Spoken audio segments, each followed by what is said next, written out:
Hey everybody, it's Stefan here on GenderqueerChat.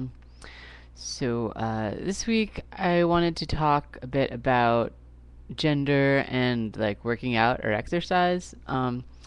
Even though we've talked about like sports and stuff in the past, I wanted kind of a topic that was more like about feelings rather than politics. Um, just, based on some things that I've experienced lately, trying to get in better shape, and thought it might be interesting to hear what other people think. So yeah. So, the first kind of part of it is, how do people view me or read me while I'm at the gym or going rock climbing or going for a run or whatever, like anytime I do some sort of like physical activity. And I found that a lot of times I actually get read more as female because I mean, when you're working out with other people, like it's very much about your body.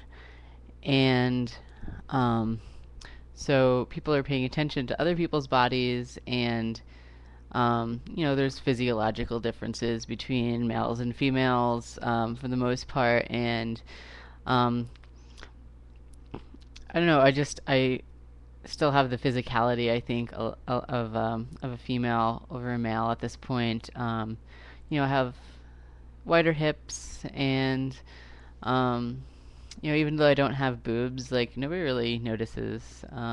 Sometimes I'm like, hey, I don't have boobs, and they're like, whatever.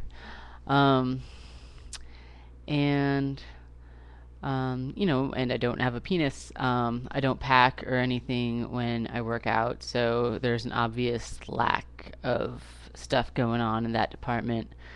Um, so I think kind of like all those things kind of go together, and so I'm kind of read more as female when I work out.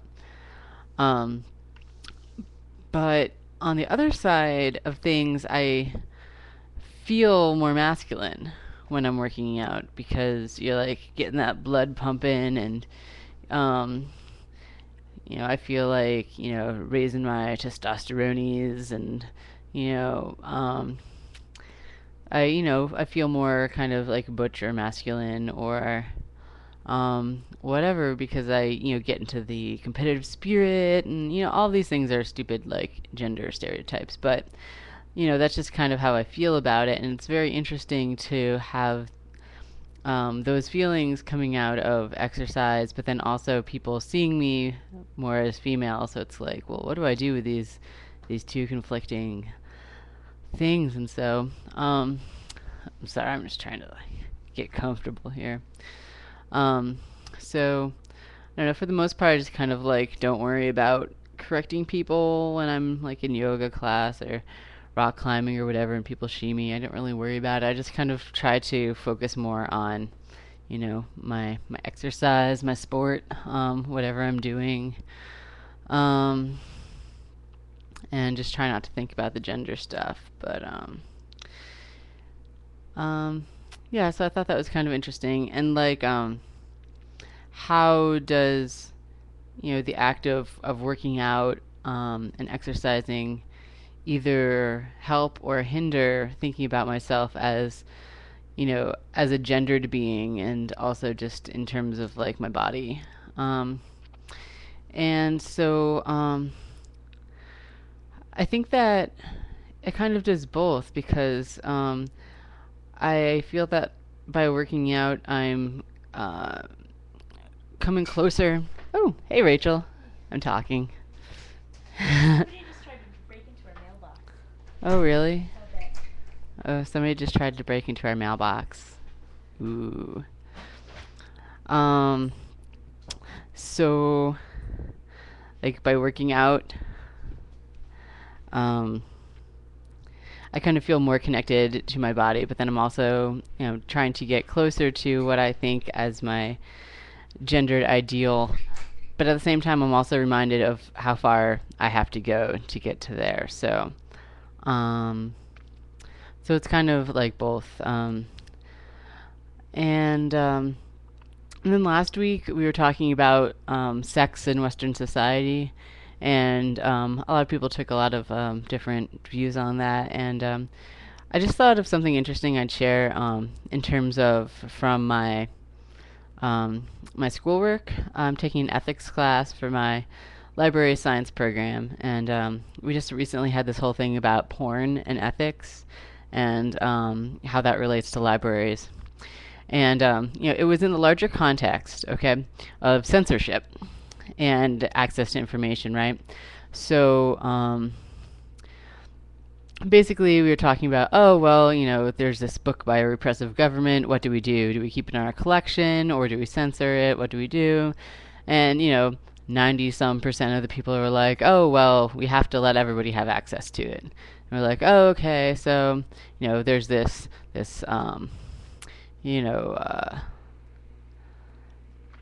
I don't know, communist something or other. Do we allow access to it or do we not? And everybody's like, oh yeah, of course we allow access to it.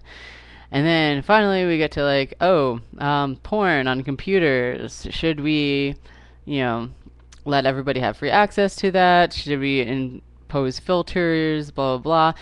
All of a sudden everybody's like, oh, well, maybe we do want to censor that because it's not appropriate in the library and everything like that.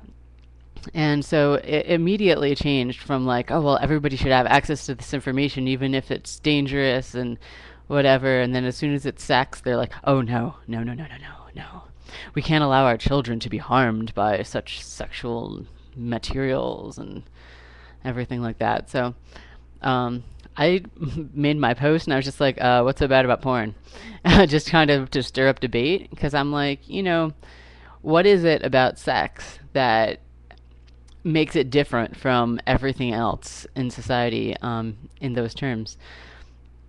Like, okay, so we can read about, different government systems, we can read about different religions, we can get books about like how to, eat unhealthily, or you can see photos of the Holocaust, you can see all of these things, but then as soon as it's like sex, then it's oh the children, think of the children, and there aren't any actual studies that I'm aware of that show that porn is harmful to children. Um, but it's just kind of this whole, our Western society is just kind of anti-sex, and so that's really interesting to think about from an information standpoint, but then also in general. What would life be like for us if we lived in a more sex positive culture? And would we still be having to make like all of these videos about, alternative genders and sexualities and ways of being if it was easier to express those in everyday society? So anyway, rambled on a bit, but um, yeah. So I look forward to hearing everybody else's video for the week, and I will see you later. All right, bye.